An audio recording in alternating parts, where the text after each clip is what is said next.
Welcome back to the Wearable Takeover, the only show tracking everything strapping your body, measuring your biometrics, or augmenting your reality.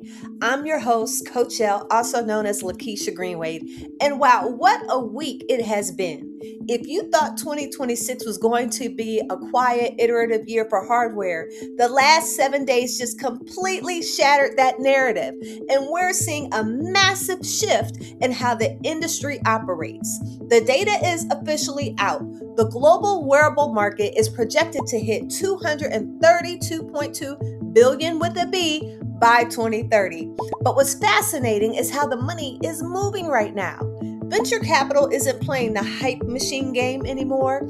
They are making massive, high conviction bets on data ecosystems, subscription models, sports specific biomechanics, and of course, a massive 11.6 million funding round rewriting the FemTech playbook.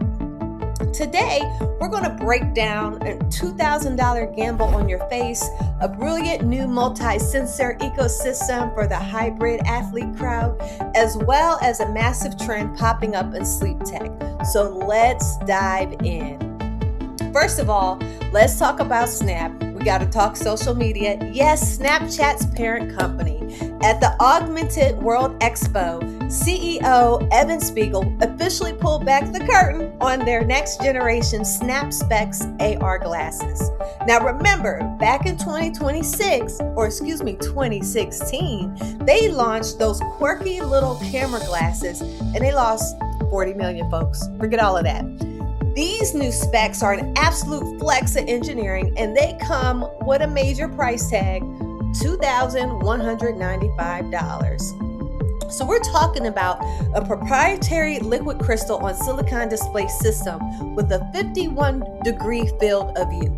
And when you put them on, it feels like looking at a 24-inch desktop monitor at your desk or a massive 115-inch cinema screen from 10 feet away. The lenses use electromagnetic tech similar to the windows on a Boeing 787 Dreamliner. So they dramatically shift from clear to tinted based on your environment. Spiegel's pitch is simple. The smartphone demands too much of our attention, and it's time for a less intrusive device that understands the world via sight, sound, and context. They are aggressively courting developers right now, integrating with AI tools like Cursor and Claude Code. So will consumers drop over $2,000 on Snap glasses later this year? Only time will tell, but Snap is determined to beat Apple and Meta to the punch. Now, meanwhile, on the funding side, if you want to know where the smart money is going, we got to look at Dublin-based sports tech platform Hexis. They just closed a 2.1 million seed round led by Apex Capital. And Hexis isn't trying to build another smartwatch. They're building a nutrition operating system that syncs with your existing wearables to dynamically alter your nutrition strategy based on real-time training loads. It's yet another sign that investors in 2026 value the data layer over the physical silicon.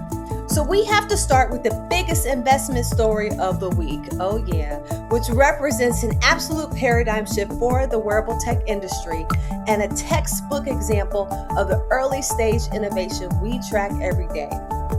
For years, the multi-million dollar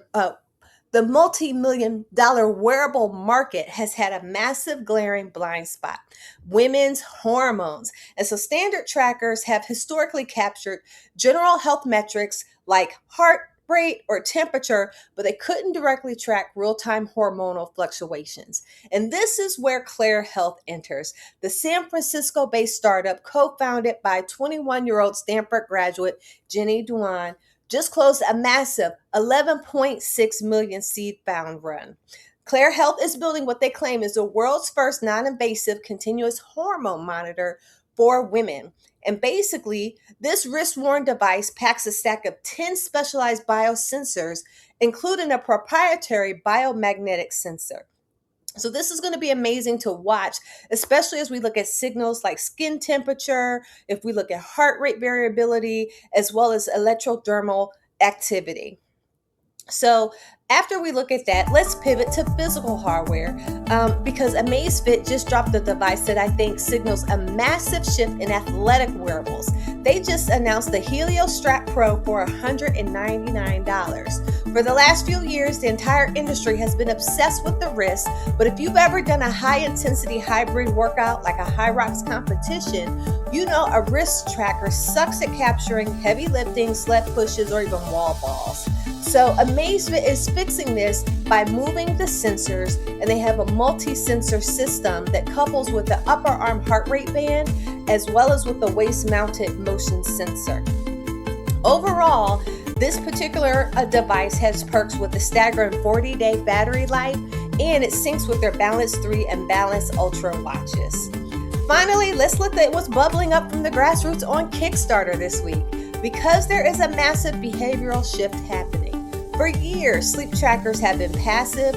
You wake up, you ring or watch, gives you a bad score, and you think, great, I feel tired, and now my app confirmed it.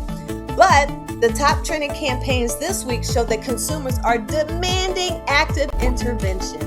A project called Dusq just blasted through its goal, raising nearly $700,000 in a matter of days, and by the time you look at this, it's going to be $1 million.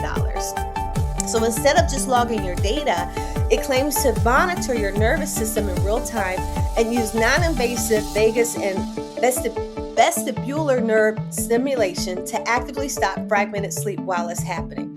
Another project, Sond Dreambuds, raised over $420,000 for adaptive sleep buds that alter audio dynamically based on environmental noise and sleep depth. The takeaway here, the era of the passive wearable is dying. Consumers, they don't want a biographer. They want an active coach that fixes the problem in real time. Woo! Well, that's a wrap on this week's recap. So we've got $2,200 AR glasses on the horizons. We've got some attention in the women's hormonal health. We got hybrid fitness and sensors, not only on the wrist, but in the rest of the body. And then betting on sleep all over again. Drop your thoughts in the comments or tweet us based off of what are you betting on? What might you use for your workouts, or what might you use for sleep? And until next week, keep tracking, keep optimizing, and stay connected. Catch you on the next episode of the Wearable Takeover.